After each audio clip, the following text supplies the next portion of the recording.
Welcome to our KPC Daily Devotional. We've been reading C.S. Lewis's book, The Screwtape Letters. In this, Lewis describes the Christian life from the perspective of the devil, a middle management bureaucrat in the bureaucracy of hell, writing letters to his nephew, who is a junior tempter in the field, about how to manage his patient, a young man who's become a Christian. This looks at how the Christian life can be rendered ineffectual or meaningless, how people can be lured away from the faith. We, of course, experience it from the perspective of the patient, who is being lured away or who is being distracted from the things that really matter. So we sort of learn from Lewis's work in a backhanded way. But in the process, he has some of the most brilliant reflections on Christian life and our Christian perspective and how humans think in our rather worldly ways of thinking that are very different from the ways God looks at things or that the spirit world looks at things. Today we'll be looking at letter 24. In this letter, Lewis considers the vice of spiritual pride, how Christians can become prideful in our spirituality. Those who have grown up in a Christian family will commonly take everything for granted. This is the way everyone should do it. And that can lead to a kind of better-than-you attitude toward others who might do anything differently. We easily forget how much of our thought and behavior is forgiven by God and kindly tolerated by others. You see, humans fall into the trap sooner or later of thinking the transformed new life in Christ and the new way of thinking, which we've received by sheer grace, is somehow our due right. We have a right to it. We have somehow deserved it. And we are somehow then better than others who have not experienced it. We become self-congratulatory for things that we never actually gained on our own, and see ourselves as the deserving members of an elite circle of those in the know. I think you can imagine how that could render our witness in the world not only ineffective, but utterly non-existent. And so, letter 24 from the Screwtape Letters. My dear Wormwood, I have been in correspondence with Slum Trimpet, who is in charge of your patient's young woman, and begin to see the chink in her armor. It is an unobtrusive little vice which she shares with nearly all women who have grown up in an intelligent circle united by a clearly defined belief, and it consists in a quite untroubled assumption that the outsiders who do not share this belief are really too stupid and ridiculous. The males who habitually meet these outsiders do not feel that way. Their confidence, if they are confident, is of a different kind. Hers, which she supposes to be due to faith, is in reality largely due to the mere color she has taken from her surroundings. It is not, in fact, very different from the conviction she would have felt at the age of 10 that, the kind of fish knives used in her father's house were the proper or normal or real kind, while those of the neighboring families were not real fish knives at all. Now the element of ignorance and naivete in all this is so large, and the element of spiritual pride so small, that it gives us little hope of the girl herself.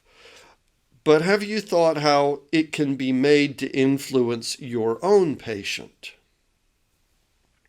it is always the novice who exaggerates. The man who is risen in society is over-refined.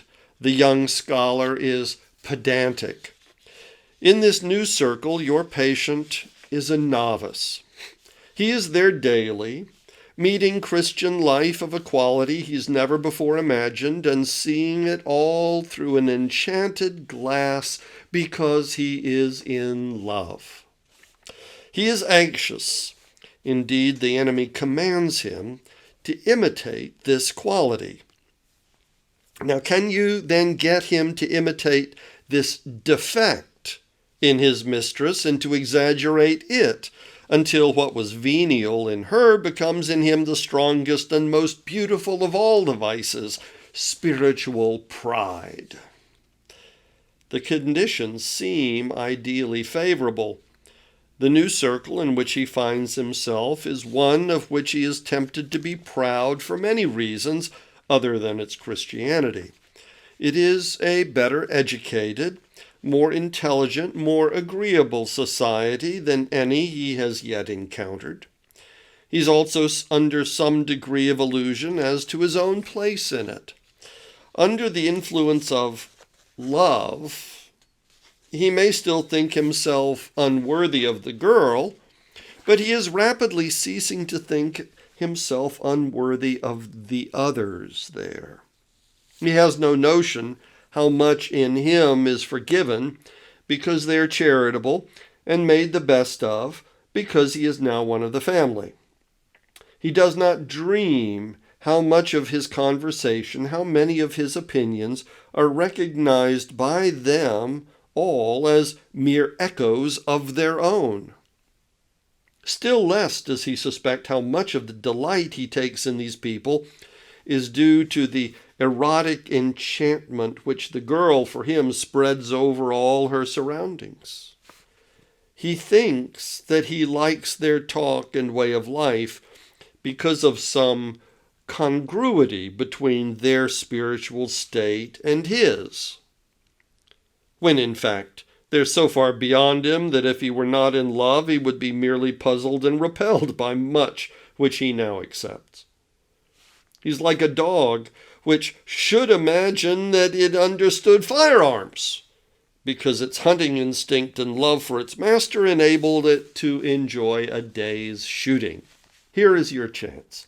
While the enemy, by means of sexual love and of some very agreeable people far advanced in his service, is drawing the young barbarian up to levels he could never otherwise have reached, you must make him feel that he's finding his own level, that these people are his sort, and that, coming among them, he has come home.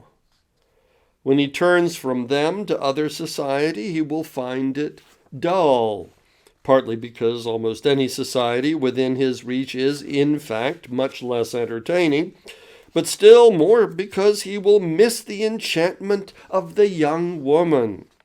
You must teach him to mistake this contrast between the circle that delights and the circle that bores him for the contrast between Christians and unbelievers. He must be made to feel, but he'd better not put it into words, how different we Christians are, and by we Christians, he must really but unknowingly mean my set. And by my set, he must mean not the people who in their charity and humility have accepted me, but rather the people with whom I associate by right. Success here depends on confusing him. If you try to make him explicitly and professedly proud of being a Christian, you will probably fail. The enemy's warnings are too well known. If, on the other hand, you let the idea of we Christians drop out altogether and merely make him complacent about his set, you'll produce not true spiritual pride, but mere social vanity, which by comparison is a trumpery, a puny little sin.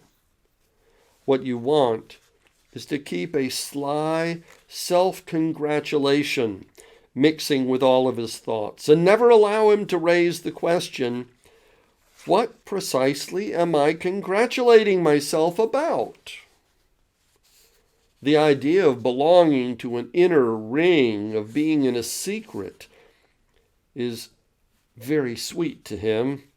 Play on that nerve. Teach him, using the influence of this girl when she is silliest, to adopt an air of amusement at the things the unbelievers say. Some theories which he may meet in modern Christian circles may here prove helpful. Theories, I mean, that place the hope of society in some inner ring of clerks or some trained minority of theocrats. It's no affair of yours whether those theories are true or false. The great thing is to make Christianity a mystery religion in which he feels himself one of the initiates.